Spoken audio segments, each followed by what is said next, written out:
देखें कल हम लोग पढ़ लिए थे इसके पहले वाला टॉपिक तक, ठीक है ना। ये चीज़ें हम लोग देखे थे, पशु प्रजनन जो है वो कैसे कराया जाता है, ठीक है ना।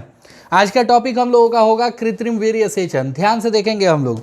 मान के चलें कि एक नर पशु हमको पसंद आ जाता है जिसका लक्षण जो है बहुत अच्छा है, नर पशु जिसका लक्षण बहुत अच्छा है, और एक मादा पशु हम लोग लेते हैं, ठीक है ना। लेकिन ये दिक्कत है कि मादा पशु है भारत में और नर पशु है ऑस्ट्रेलिया में।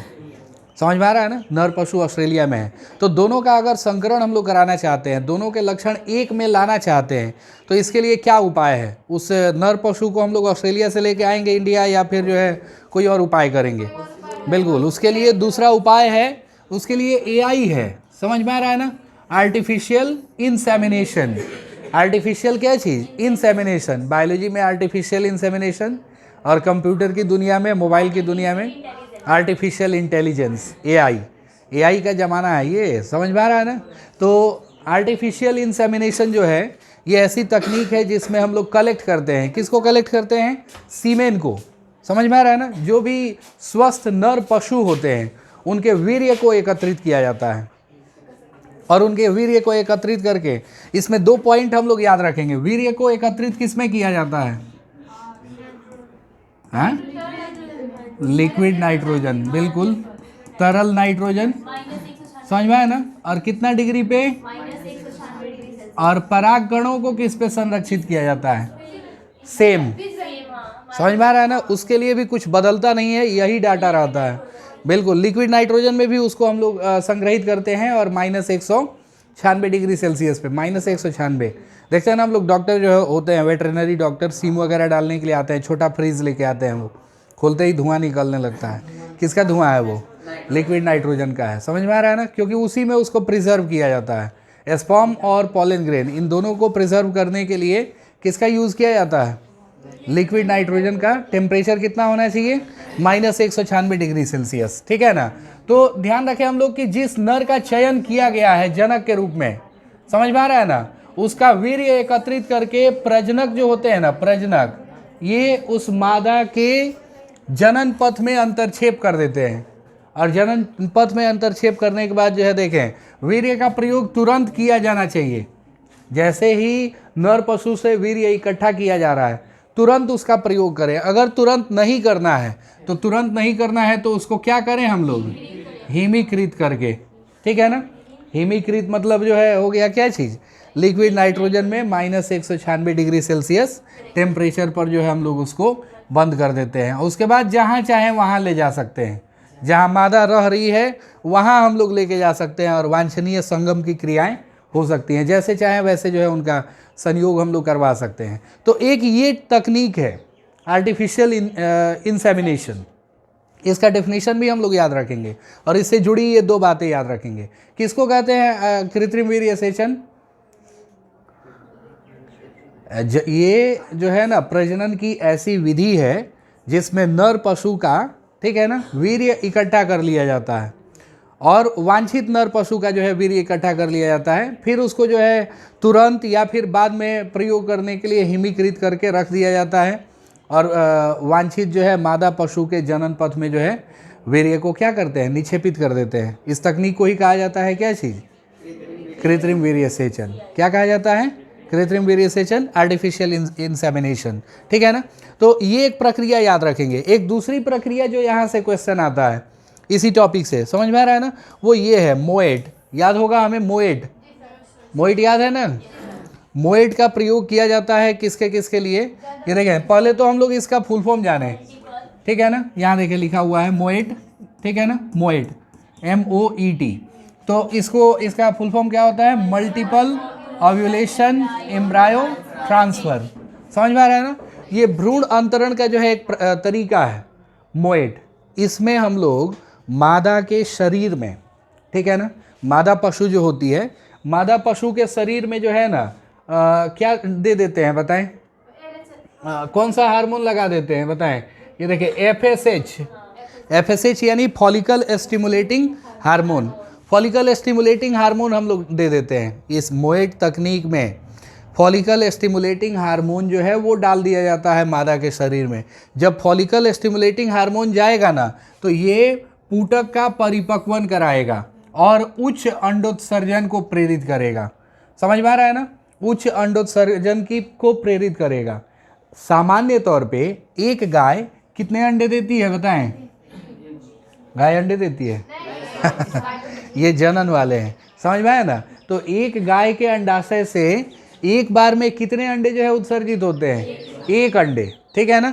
लेकिन एक जो है गाय, जब हम लोग ये क्या करते हैं, FSH हार्मोन दे देते हैं उस गाय को, तो एक बार में वो कितने अंडे देती है बताएं?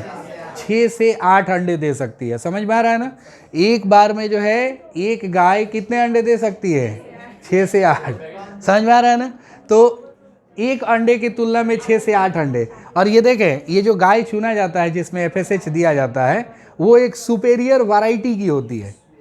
बहुत सुपेरियर वैरायटी मतलब उच्च नस्ल वाली, उच्च कोटि की गाय होती है। और उसमें जो है FSH हमने इंट्रोड्यूस करवाया है, और इंट्रोड्यूस करवा के उसमें ज़्यादा अंडोत्सर्जन करवाया है हमने। उसके अंडाशय से कितने अंडाणु निकले हैं? 6 से 8 अंडाणु निकले हैं। अब देखें, इस 6 से 8 अंडे को हम लोग जो है लेंगे, 6 से 8 अंडे को हम लोग कलेक्ट कर लिए। समझ में आ रहा है ना। और कलेक्ट करने के बाद देखें, हम लोग इस 6 से 8 अंडे को कलेक्ट करने के बाद अब हम लोग एक लेंगे क्या चीज़? सर्वोत्कृष्ट सांड या बैल। समझ में आ रहा है ना। बैल नहीं होता है, सांड ही होते हैं ये। बैल जो है वो स्टराइल होता है। तो देखें, हम लोग एक सर्वोत्कृष्ट का मतलब क्या हो गया? एकदम उच्चतम क्वालिटी का नर हम लोग लेते हैं। और नर लेने के बाद जो है उसका वेरिएशन के द्वारा जो वीर्य इकट्ठा किया गया है, उससे मिले शुक्राणुओं को, समझ में आया ना, परख नली में, और इन अंडाणुओं को परख नली में जो है रखा जाता है। दोनों को हम लोग रख दिए। किसको किसको? शुक्राणु, और ये जो 6 से 8 अंडाणु हम लोगों को मिले हैं, इनको हम लोग रख दिए। समझ में आ रहा है ना। लैब कंडीशंस में इनको रख दिया जाता है। लैब कंडीशंस में, प्रयोगशाला की जो है परिस्थितियों में इसको रखा जाता है। एकदम एक एक चीज़ का ध्यान रखा जाता है इसमें, ठीक है ना। जब ये निषेचित हो जाते हैं, निषेचन की प्रक्रिया हो जाती है। निषेचन हम लोग समझते हैं ना, नर और मादा युग्मकों का मिलके युग्मनज बनाना क्या है? निषेचन है। तो निषेचन जब हो जाता है, युग्मनज बन जाता है। युग्मनज को थोड़ा विकसित होने दिया जाता है यहीं पे, ठीक है ना। कब तक विकसित होने दिया जाता है? जब तक कि वो 8 से 32 कोशिकाओं का न हो जाए। समझ में आ रहा है ना। कितनी कोशिकाओं का न हो जाए? 8 से 32। अब 8 से 32 कोशिकाओं वाला जब हो जाता है युग्मनज, तो उसको भ्रूण कहेंगे। अब उस भ्रूण को जो है ना, बताया जा रहा है, निषेचित अंडे को बिना शल्य क्रिया द्वारा, बिना चीड़-फाड़ किए जो है, जो प्रतिनियुक्त मादाएं होती हैं उनमें स्थानांतरित कर दिया जाता है। यानी जिस मादा में स्थानांतरित करना है, यहाँ एक बार में हमको कितना भ्रूण मिलेगा? अगर 8 अंडे हम लोग डाले होंगे इसमें, तो कितने भ्रूण मिलेंगे? 8। कितने भ्रूण मिलेंगे? 8 भ्रूण मिलेंगे। एक टाइम पे 8 गायों को हम लोग प्रजनित करवा सकते हैं। ये तकनीक है मोएड। देख रहे हैं ना, हम लोग ज़बरदस्ती FSH डाल के जो है अंडाणु उनसे ज़्यादा उत्पन्न करवा लिए, ठीक है ना, क्योंकि वो बेहतर वैरायटी की मादा है। और ऐसा इसलिए क्योंकि जो भी जो संतानें तैयार होंगी, उन संतानों में उसी का लक्षण जाएगा। समझ में आ रहा है ना। अगर बढ़िया दूध देने वाली है तो बढ़िया जो है संतानें प्राप्त होंगी, उनकी संतानों से भी उतना ही दूध प्राप्त होगा।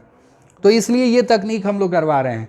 और अलग अलग प्रकार की गायों में हम लोग इनको डाल सकते हैं। उनके भी जो बच्चे होंगे वो होंगे एकदम सर्वोत्कृष्ट, एकदम उत्तम नस्ल वाले होंगे। तो इस तरह से हम लोग जो है क्या करवा सकते हैं, ये गौ पशुओं में सुधार का एक कार्यक्रम है। मोएड जो है ना, ये गाय वगैरह में जो है किसका कार्यक्रम है बताएं? सुधार का। उनको हम लोग सुधार सकते हैं। अभी शुरुआत में हम लोगों को पढ़ाया गया था कल कि हमारे यहाँ 70% पशु है, मात्र 2 देश मिला के, चाइना और कौन? भारत। लेकिन फिर भी प्रोडक्शन कितना है? ये दुख की बात है। इसलिए हम लोगों को पशुओं का प्रजनन जो है करवाना चाहिए, और उनमें सुधार का जो है ना तरीका अपनाना चाहिए। अलग अलग तरीका, वो चाहे जो भी हो सकता है, उसको अपनाना चाहिए। तो ये 2 चीज़ें हम लोग याद रखेंगे।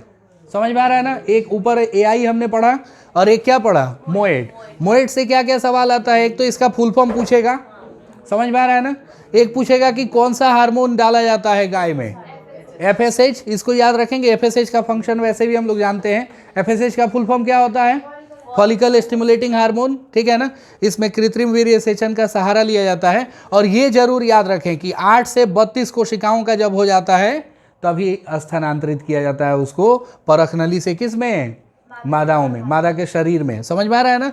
और इस तरह से जो प्राप्त संतानें होंगी उनको हम लोग क्या कहेंगे, परख नली शिशु, टेस्ट ट्यूब बेबी, TTB।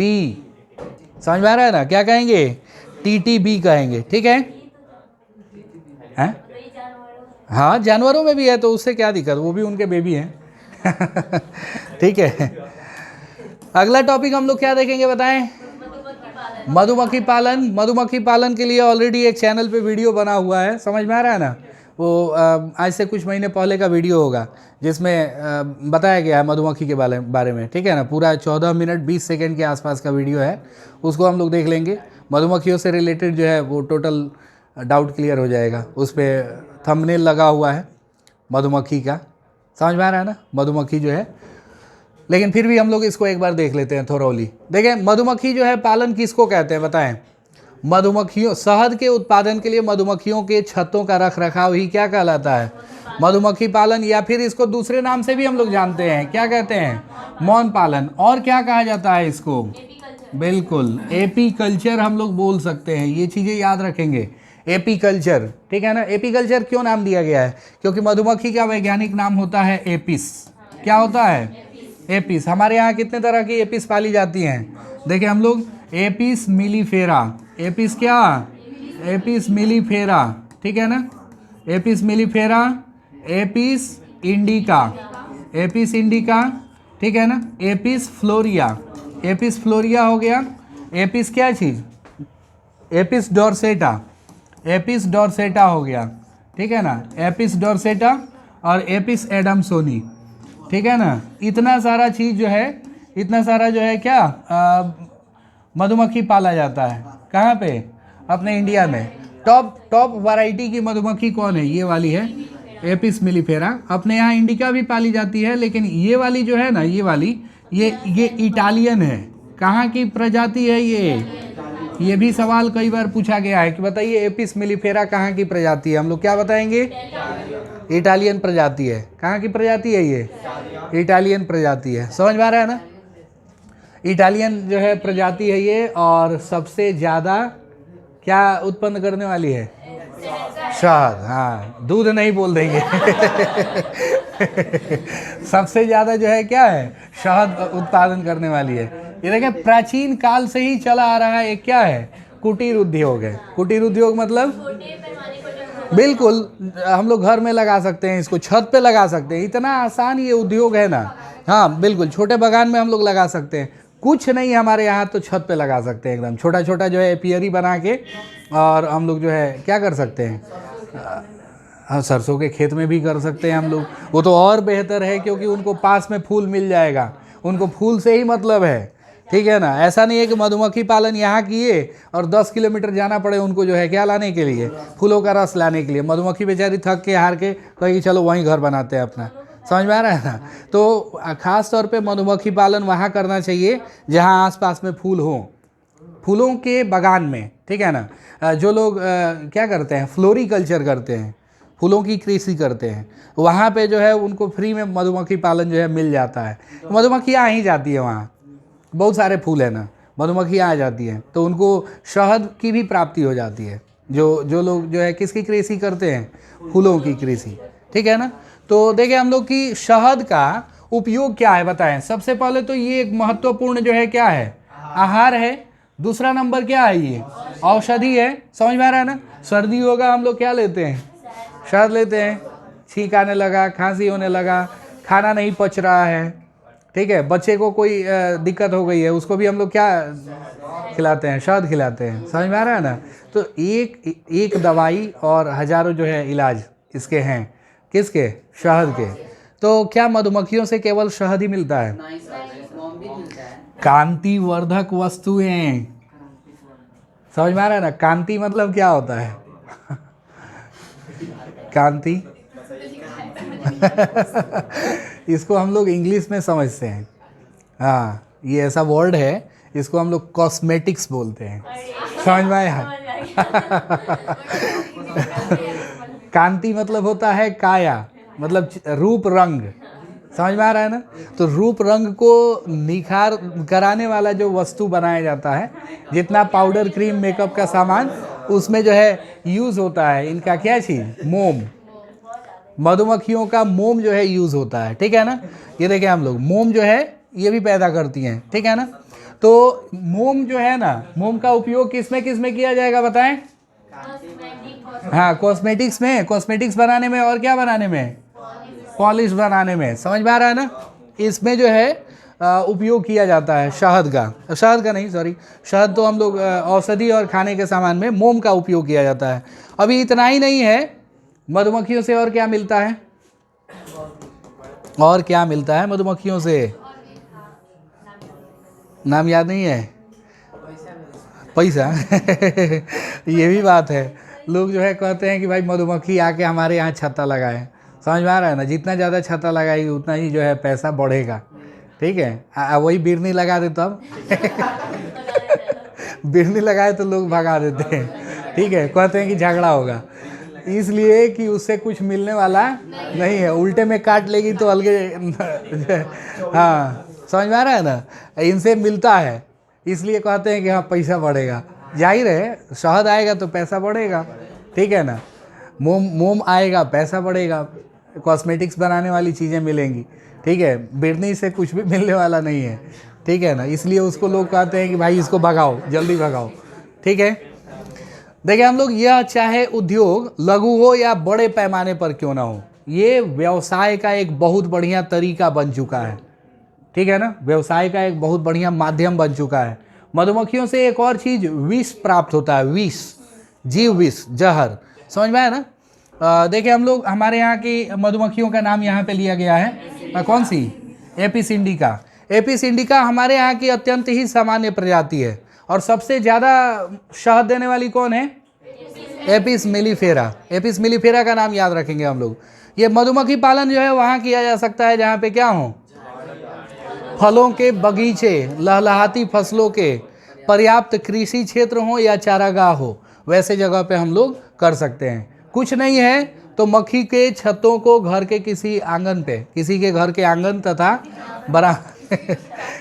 बरामदों में हम लोग जो है लगा सकते हैं, ठीक है ना। और इसके लिए ज़्यादा मेहनत करना पड़ेगा क्या, नहीं, बहुत कम मेहनत कर, हम लोगों को मेहनत ही नहीं करना है, खाली मेहनत करना है छत्ता लगाने में, बस छत्ता लगाने में, मतलब एपियरी बनता है। एपियरी हम लोग देखे हैं ना जी, एपियरी जो है वो बहुत ज़रूरी होता है इनके लिए। अगर मधुमक्खी पालन हम लोग करना चाहते हैं तो एपियरी हम लोगों को बना के देना पड़ेगा कम से कम, समझ में आ रहा है ना। एपियरी हम लोग जो है बना के देंगे तभी जो है मधुमक्खी पालन कर सकते हैं। देखिए हम लोग, एपियरी किसको कहते हैं, हाँ, एपियरी जहाँ लगा रहेगा वहाँ खुद से आ जाएगी, बस फूल होना चाहिए, कंडीशन है, कंडीशन ये है कि फूल होना चाहिए वहाँ उपलब्ध, समझ में आ रहा है ना। अमेरिका वाले जो है ये बड़े चाव से करते हैं, पढ़े लिखे लोग जो है ये काम करते हैं बहुत ज़्यादा, हाँ बिल्कुल। ये देखें हम लोग, कितना सुंदर सुंदर एपियरी बनाया गया है, देख रहे हैं ना।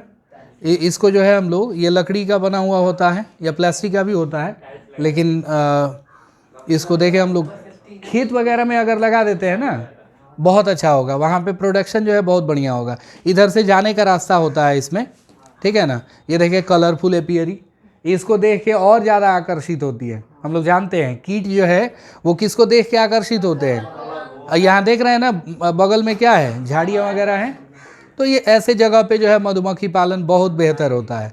एक छोटा सा लाइट हम लोग लगा दिए हैं इनके लिए, समझ में आ रहा है ना। ये देखें हम लोग कितना सुंदर, इधर से जाने का रास्ता है उनमें, ठीक है ना। ड्रॉर की तरह होता है, इसको हम लोग खींच सकते हैं।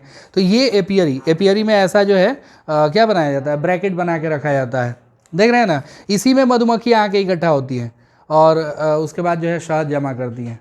इससे निकालना आसान होता है, देख रहे हैं ना। और ये निकालने वाले जो है काफ़ी प्रोटेक्शन के साथ जाते हैं, समझ में आ रहा है ना नहीं तो उनका शहद निकल जाएगा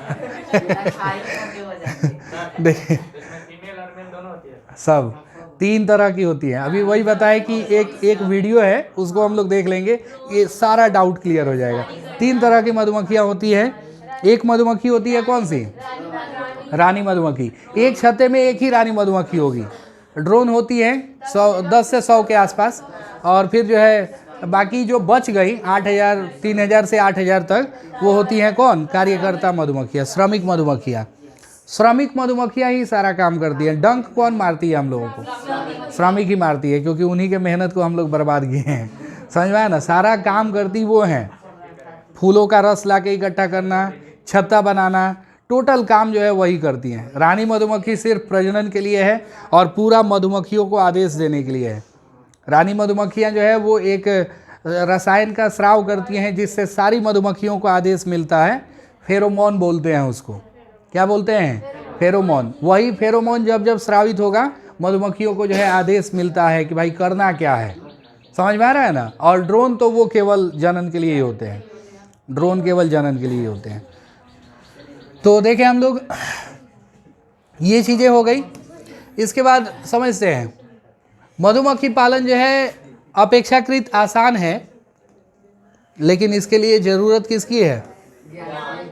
ज्ञान की ज़रूरत है। बिना ज्ञान के तो कुछ भी नहीं होगा, ये बात है। ठीक है ना?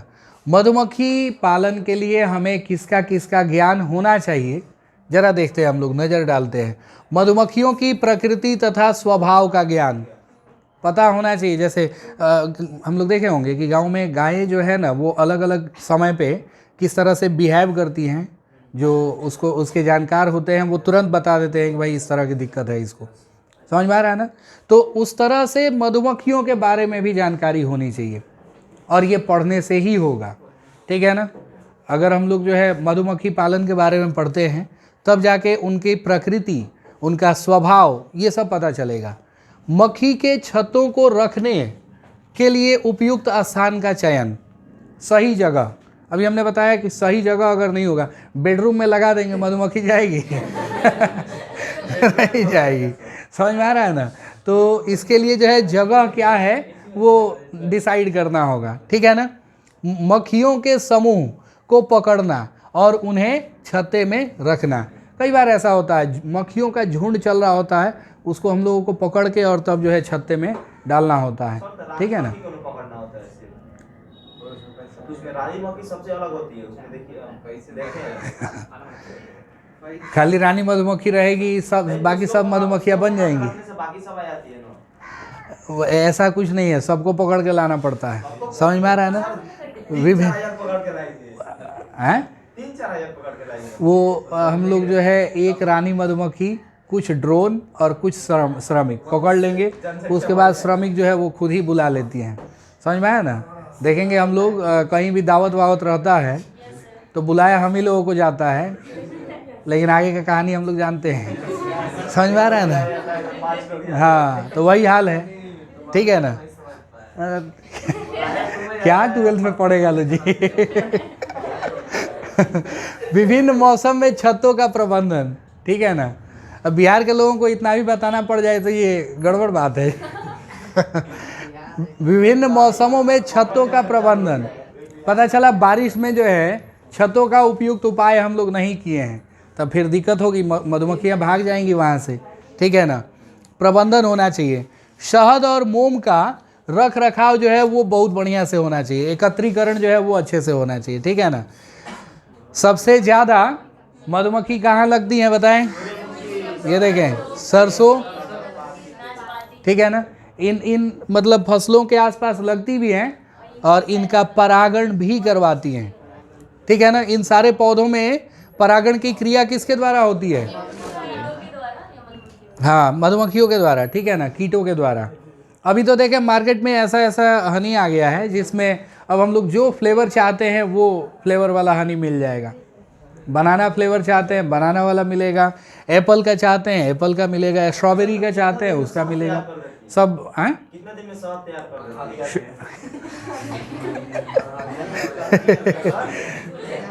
6 महीने। 6 महीने। हाँ, एक महीना सरसों का खेती में रहेगा, क्या करेगा उसमें? 6 महीना जो है खाली रसे बटोरेगी। 6 महीना वो अपने खाती है पहले, उसके बाद उल्टी करती है, तब हम लोग खाते हैं। समझ में आया ना? तब खा के उल्टी करने में टाइम नहीं लगा। उल्टी उल्टी करेंगी तब जाके जो है हनी बनेगा, ठीक है ना, पढ़े हैं ना जी हम लोग। तो अगला टॉपिक जो है अब हम लोगों का कौन सा होगा, मछली पालन, मत्स्य की, ठीक है, मत्स्य की हम लोग देखते हैं। ये जो है ये भी एक प्रकार का उद्योग है जिसका संबंध किससे है, खास तौर पे मछली पालन से है। लेकिन अब चूंकि मछली के साथ साथ हम लोग थोड़ा और भी चीज़ पसंद करते हैं, ऐठा वगैरह, केकड़ा हो गया, ठीक है ना, ये सब भी पसंद करते हैं, झींगा हो गया। तो इन जलीय जीवों के पालन को भी जो है हम लोग क्या कहते हैं बताएं, मत्स्यिकी कहते हैं, ठीक है ना, मछली पालन जो है कहते हैं, पीसी कल्चर कहा जाता है। बाकी अगर अन्य जलीय जीव हैं तो उनको एक्वा कल्चर हम लोग बोलेंगे, ठीक है ना। लेकिन पीसी कल्चर में सिर्फ और सिर्फ क्या आता है, मछली पालन, ठीक है ना। मछली को हम लोग प्रयोग करते हैं किसके रूप में, आहार के रूप में, ठीक है ना। और मछलियों के अलावे हम लोग और भी अन्य जलीय जीव जैसे झींगा, इस पे भी ध्यान देते हैं, केकड़ा हो गया, लॉबस्टर, लॉबस्टर भी खाया जाता है, ऑयस्टर, ऑयस्टर ये खाद्य ऑयस्टर है। ऑयस्टर किसको बोलते हैं हम लोग, ऑयस्टर नहीं देखे हैं? नहीं नहीं, कछुआ नहीं आएगा, कछुआ नहीं आता है। ऑयस्टर हम लोग कहते हैं उसको जिससे निकाला जाता है मोती, हाँ, तो वो खाने वाला भी होता है, हैं?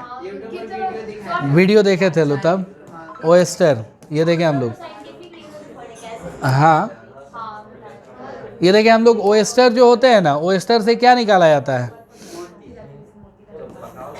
ये देखें हम लोग, हाँ इसको खाया भी जाता है, बिल्कुल, ये खाद्य ऑयस्टर भी होते हैं, देखें कितना अच्छा सजा के रखा गया है इसको बस खाने की देरी है, समझ में आ रहा है ना, देख रहे हैं ना, बिल्कुल। तो ये है हम लोगों का क्या चीज़ बताएं, ऑयस्टर, ठीक है ना। ऑयस्टर भी जो है, और लॉबस्टर हम लोग देखें कि नहीं, लॉबस्टर, एक लॉबस्टर होता है, हाँ वो दूसरा चीज़ है, हाँ पानी में ही रहते हैं, बिल्कुल वो भी पानी में ही रहते हैं, वो पाइला की ही एक बड़ी वैरायटी है, ठीक है। ये कौन सी चीज़ है, ये लॉबस्टर है, क्या है ये, लॉबस्टर, देख रहे हैं ना, एकदम कितना बढ़िया पैक किया गया